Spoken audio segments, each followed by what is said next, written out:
सर्वांना नमस्कार. मित्रहो, आजार म्हटलं की त्याचा त्रास हा अगोदर त्या व्यक्तीला सहन करावा लागतो. त्या त्रासातून बाहेर पडण्याकरता मग दवाखान्यामध्ये जा, डॉक्टरना भेटा, त्यांची फीस भरा, त्यांनी सांगितलेल्या तपासण्या करा, त्या तपासण्या करून नंतर औषधोपचार घ्या. हे सगळी आर्थिक ताणाताण आणि त्या त्रासातून शारीरिक, मानसिक त्रासातून हे जे चक्र आहे सगळं, याच्यातून बाहेर पडण्याकरता एकच मार्ग आहे. तो म्हणजे की आजार का होतात, या आजारांच्या कोणताही आजार त्याच्या मुळाशी काय आहे, कुठले 10 घटक आहेत असे की ज्याला आपण हाय रिस्क फॅक्टर्स म्हणतो. हे 10 घटक कोणते आहेत ते जर समजून घेतले तर त्यामुळं काय होईल, आपणाला त्याच्यापासून दूर कसं जाता येईल. हे वाईट आहेत, या गोष्टी ह्या नाही व्हायला पाहिजेत आपल्या याच्यामध्ये, याच्यासाठी काळजी घेता येईल. आणि त्याच्या ठिकाणी चांगले 10 घटक म्हणजे ज्याला आपण काय म्हणतो, प्रोटेक्टिव्ह फॅक्टर्स. हे रिस्क फॅक्टर्स आहेत ते टाळले पाहिजेत आणि प्रोटेक्टिव्ह फॅक्टर्स आपल्या दैनंदिनीमध्ये समावेश केला पाहिजे, त्या दररोज पाळल्या पाहिजेत. म्हणजे आजारापासून आपण एकदम त्या चक्रातून बाहेर पडू शकतो, निरोगी आनंदी आयुष्य जगू शकतो. हे पाहण्याकरता आजचा हा व्हिडिओ आहे. हा शेवटपर्यंत पहा, म्हणजे शेवटी आपण याच्यामध्ये या व्हिडिओचा सारांश सुद्धा सगळा देणार आहोत. हे कोणते 10 घटक चांगले आहेत ते पाळायचे आणि कोणते 10 वाईट आहेत ते आपल्या आयुष्यातून काढून टाकायचे. तर आता आपण सुरुवात करूया. जे हाय रिस्क घटक आहेत किंवा जे वाईट आपण म्हणतो, हे नसले पाहिजेत. याच्यामध्ये पहिल्या क्रमांकाला येते बघा, तंबाखू. कुठलाही पदार्थ तंबाखूचा, गुटखा असेल, सुपारी असेल, तंबाखू असेल, सिगारेट असेल, बिडी असेल, हे सगळं हे आरोग्यासाठी अत्यंत घातक आहे. याच्यामुळं रक्तवाहिन्यांच्या मध्ये धमनी काठिण्य येतं, हृदयाचा त्रास होतो, अवयव खराब व्हायला सुरू होतात, हार्ट अटॅक सुद्धा येऊ शकतो, ब्लड प्रेशर वाढतो, मेंदूमध्ये रक्तस्राव होऊ शकतो, अर्धांगवायू होऊ शकतो. सिगारेट ओढणाऱ्यांच्या मध्ये आणि तंबाखू खाणाऱ्यांच्या मध्ये तोंडातला कॅन्सर होऊ शकतो, तसंच फुफ्फुसाचा पण कॅन्सर होऊ शकतो. तर हे सगळे धोके टाळण्याकरता त्याच्या मुळाशी जे आहे ते नसलं पाहिजे. हे पहिली गोष्ट. नंबर 2, व्यायामाचा अभाव ही एक खूप मोठी चूक आहे. कारण कसं आहे की तुमच्या आजाराच्या मुळाशी ज्याची रोगप्रतिकारशक्ती कमी असते त्याच्या पाठीमागे आजार लागतात. मग रोगप्रतिकारशक्ती चांगली वाढवण्याकरता व्यायाम ही अत्यंत आवश्यक गोष्ट आहे. आणि म्हणून नियमित व्यायाम हा असला पाहिजे. नियमित व्यायाम जर नाही केला, व्यायामाचा अभाव असेल तर काय होतं, तुमची इम्युनिटी कमी कमी व्हायला लागते आणि तुमची बॉडी डिटॉक्सच होत नाही. म्हणजे तुमच्या शरीरातील जे विषारी घटक असतात ते बाहेर निघून जायचा तो एक चांगला मार्ग असतो व्यायाम. म्हणजे व्यायाम हा साधा सोपा बॉडी डिटॉक्स करण्याचा खूप चांगला मार्ग आहे. तर तो नियमित असला पाहिजे. त्याच्यामुळं काय होतं, कॅलरीज पण वापरल्या जातात, वजन पण कंट्रोल राहायला मदत होतं, रक्तदाब, शुगर सगळं काय जे असेल ते सगळं कंट्रोल व्हायला पण मदत होतं. म्हणून नियमित व्यायाम केला पाहिजे. करत नसाल तर ही मोठी चूक आहे, ती सुधारून घेतली पाहिजे. तसंच अयोग्य आहार हा खूप रिस्क फॅक्टर आहे.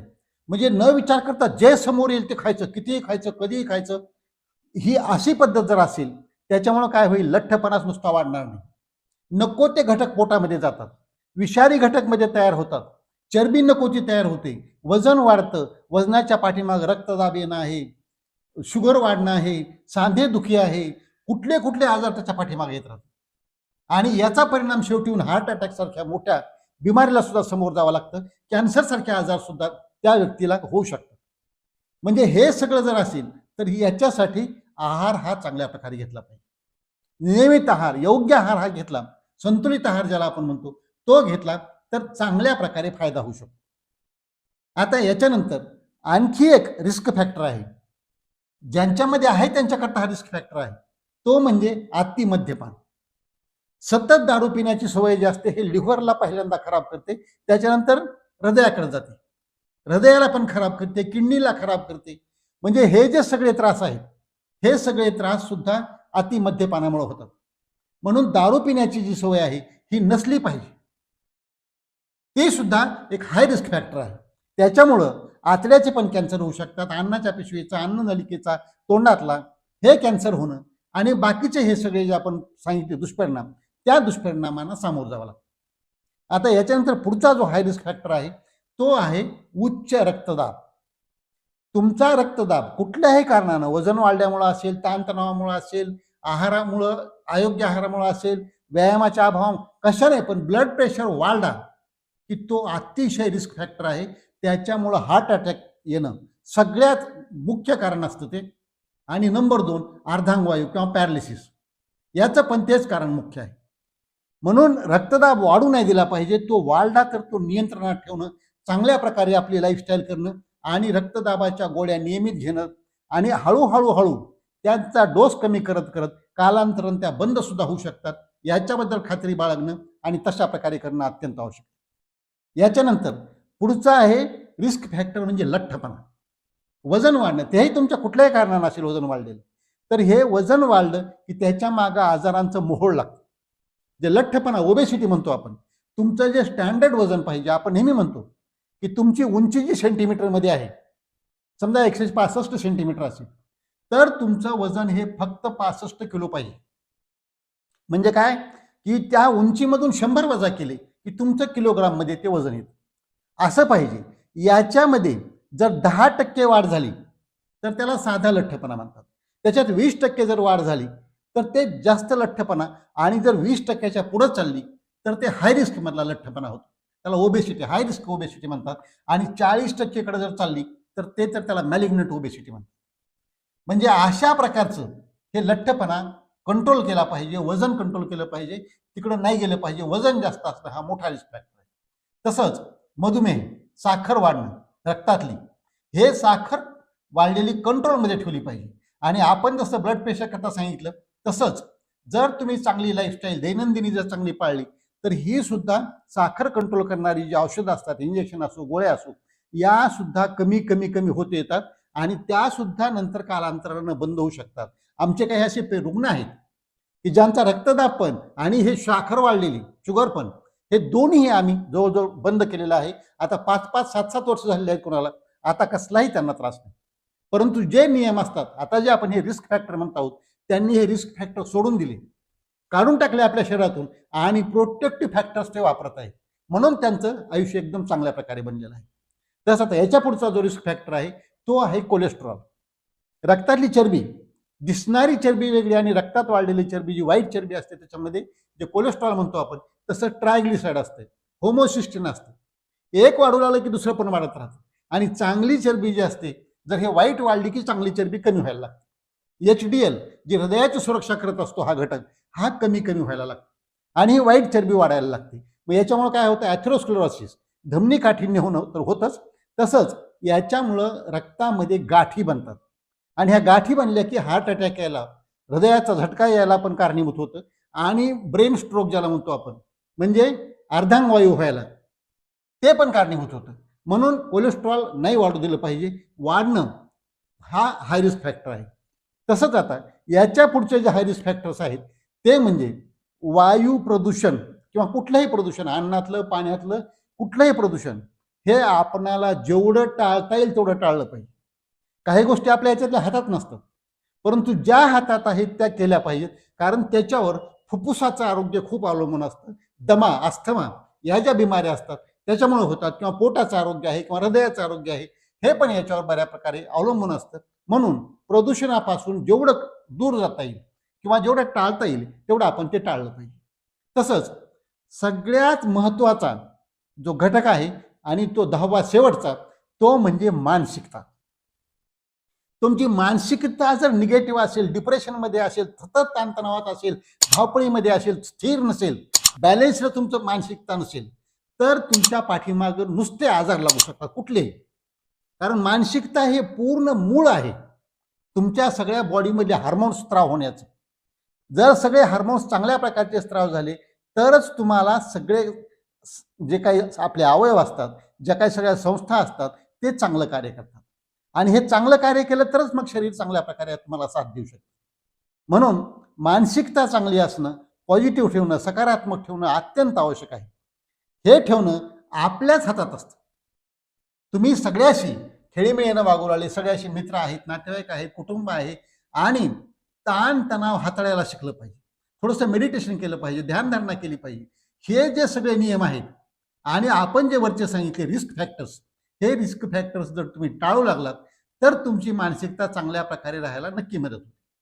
आता ह्याच्यासोबत काही जे रिस्क फॅक्टर असतात म्हणजे अनुवंशिकतेचा थोडासा भाग, बरेच जण म्हणतात की अनुवंशिकता ही बऱ्याच प्रमाणामध्ये तुमच्या प्रयत्नाने तिच्यावर मात करता येते, हे लक्षात ठेवलं पाहिजे. तुम्ही नुसतं अनुवंशिकता म्हणत बसू नका. असे खूप कमी आजार आहेत की ज्याच्यामध्ये तुम्हाला काही करता न येण्यासारखं, पण 99% ठिकाणी तुम्ही करू शकता आणि हे अनुवंशिकतेला तुम्ही म्हणजे तो त्याच्यावरचा पर्याय काढू शकता. तुमचा तो त्रास कमी करू शकता, तुमचे ते आजार कमी करू शकता, कंट्रोल नियंत्रणात तरी निदान आणू शकता. अशा प्रकारे. आणि वय एक असतं की वय वाढतच जाणार, त्याला काही पाठीमाग घेता येत नाही, तर त्यावेळेला त्या वयानुसार काळजी घेणं हे पण अत्यंत आवश्यक असतं. तर हे जे सगळे रिस्क फॅक्टर्स आहेत, हे रिस्क फॅक्टर्स व्यवस्थित लक्षात घेतले पाहिजे, त्याच्या मुळाशी गेलं पाहिजे आणि या गोष्टी बदलल्या पाहिजे. म्हणजे आता काय केलं पाहिजे आपण, हे रिस्क फॅक्टर टाळत टाळत किंवा त्यांना कमी करत करत कंट्रोल करत करत आपण प्रोटेक्टिव्ह फॅक्टर्सकडे गेलं पाहिजे. म्हणजे याच्या उलट काय आपल्याला करता येऊ शकतं किंवा चांगल्या प्रकारे काय करता येऊ शकतं, त्यात जे चुका आहेत किंवा ज्या वाईट गोष्टी आहेत या सोडून देणं, त्यांना कंट्रोल करणं, नियंत्रणात ठेवणं आणि चांगल्या गोष्टी ज्या आहेत, ज्याला आपण प्रोटेक्टिव्ह फॅक्टर म्हणतो, जे आपली सुरक्षा करतील, तर ते फॅक्टर्स आपल्या अंमलात किंवा दैनंदिनीमध्ये आणणं हे अत्यंत महत्वाचं आहे.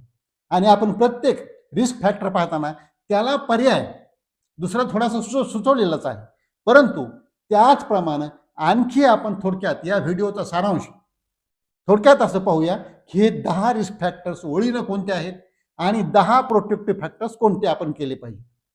आता आपण पाहिलं की 10 रिस्क फॅक्टर्स किंवा ज्या चुका आहेत, ज्या वाईट गोष्टी आहेत, त्याच्यामध्ये तंबाखू आहे, तंबाखूचं कुठलंही स्वरूप आहे, आणि मद्यपान, अति मद्यपान त्याच्यामध्ये घेतलेलं आहे. तर याच्यापासून दूर गेलं पाहिजे. तसंच अयोग्य आहार नाही घेतला पाहिजे.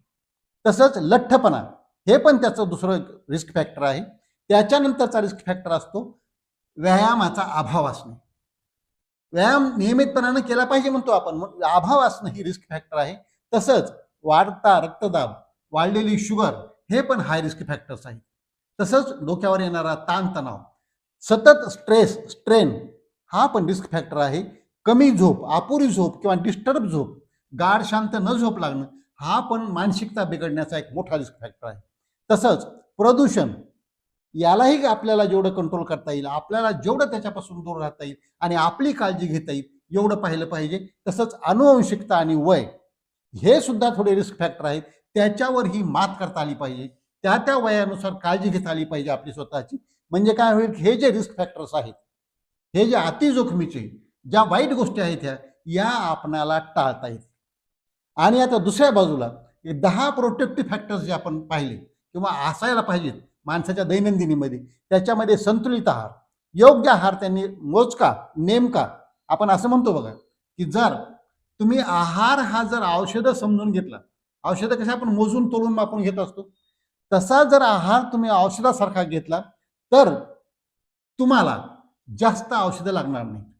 आणि जर आहार तुम्ही कसाही घेतला, त्याला औषध समजून नाही घेतलं, तर तुम्हाला औषधं एवढी घ्यावी लागतील की ते जेवणासारखी होतील, आहारासारखी औषधं घ्यावी लागतील, एवढी औषधं घ्यावी लागतील. म्हणून हे टाळलं पाहिजे.